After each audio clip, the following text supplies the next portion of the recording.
Mr. Kamara, this is Fatu Ture of Kirfatu. First, I just want a quick reaction. The court just ruled in favor of your client, Aisha Fati, at the High Court. Is this right? Yes, that is true. I can confirm that. My head of chamber, Hadi K. Jallo, was there, and she just returned to the office and told me the verdict.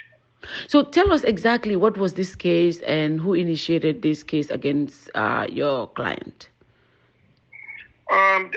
The brief genesis of the case is that we filed, actually it's not, nobody brought the case against our client. My client filed a suit against the Inspector General of Police and the Attorney General's chambers. Yeah. For the unlawful detention of the two vehicles. That is the Mercedes-Benz, the two of them that are in the custody of the police, even as I speak to you now. These vehicles were detained in the name of investigation into money laundering and all sorts of crimes because it kept changing from one detention to another. Mm-hmm. Yes, today is money laundering, the next thing is cybercrime, the next thing is transnational crime, you name it. Yeah. And we were tired of the back and forth and the bail being granted and extended and revoked, and then we filed a suit against the state. That is the Inspector General of Police, first defendant, second defendant, the Attorney General's chambers, for the unlawful detention of the vehicle. That was after 9 months of detention without charges being preferred against her. So that is the brief genesis of the case. That's how it came about. Now, today there was a ruling at the High Court. What exactly did the judge say during her delivery? That's Justice Alami, right? Yes, Honorable Justice Alami. Okay. What was the ruling? Yeah, the brief fact of the ruling is that the court ruled and granted all the prayers we sought, of course, except damages. The court agreed, made a declaration that the vehicles belong actually, as against the parties that are before the court, the vehicles belong to Aisha Fati, that is the applicant. The old court also upheld that the detention of the vehicles for 9 months without any charges being brought against Aisha Fati is unconstitutional. And also the court ordered that the vehicles be returned forthwith to Aisha Fati, the applicant.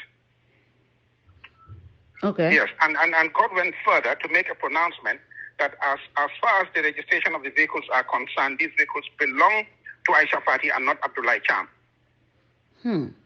Yes. So how does this affect the civil case? I know this is a criminal case, right? Does it have any relation? This is a civil case. Oh, this is a civil case. This is also a civil case. Yes, it's also a civil case. Okay. It's a constitutional matter. Okay. Yes. And it's a landmark case for that matter, Fati. It is a landmark case. Okay. Yes. So does it have any, do you think it will have any bearing on the case, the other civil case that was initiated by Mr. Abdullah Cham against your client? Yes, we will wait and see. We'll wait and see what bearing it will have on the case between Abdullah Cham and my client. But the fact of the matter is that the court has made a pronouncement as to the ownership of the vehicle, which is one of the issues before Honorable Justice Data right now and has not been decided yet. Okay. And we're supposed to proceed with that matter, I think, next week. So we'll wait and see what happens. But as far as we are concerned now, that issue of who owns the vehicles is pretty much complete. It has been decided, and it belongs to Aisha and no one else. So we'll be making the relevant application to the authorities to release the vehicles to Aisha's custody, and we'll take it up from there.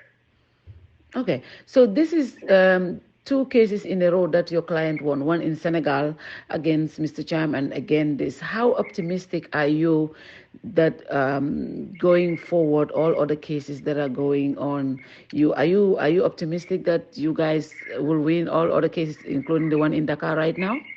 Because I am very optimistic. Mm-hmm. Yes. Sorry, because? Yeah.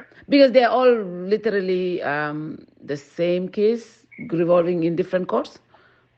Let me tell you, Fadu, the case in Dakar right now, the present prevailing case that is subsisting Dakar is made out of the woodworks, I can tell you. Okay. By that I mean Abdullah Khan is trying to make a case where there is none. I will not disclose some of the facts now on air, but I will provide proof of those things at the right time, and I will furnish it to the courts in the Gambia.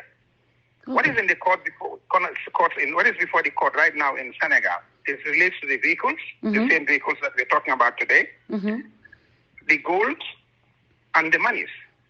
Okay. This is exactly the same thing that is before the court in a civil matter. In Senegal, what he is saying and what he is saying here in the Gambia are completely different stories. But like I said, I will not disclose any facts so that we will wait until at the right time and then we'll disclose that by way of evidence. documentary evidence before the courts here. We are very optimistic that we are going to win these cases, all of them, even if it means going to the Supreme Court. In the Gambia, we are going to win all the cases at the end of the day because we believe that that is the right thing to do. Justice will be served. Even if we must go to the Supreme Court, we will. What is the mindset of your client right now? I know she is in detention this right moment. What is her mindset? How is she? I can tell you that I have met her. She is very strong. Aisha is very strong. Aisha is unfazed, is unyielding, and she's willing to see everything through. She's very strong. Okay. Yeah. All right. Thank you very much, Lamin. Thank you very much.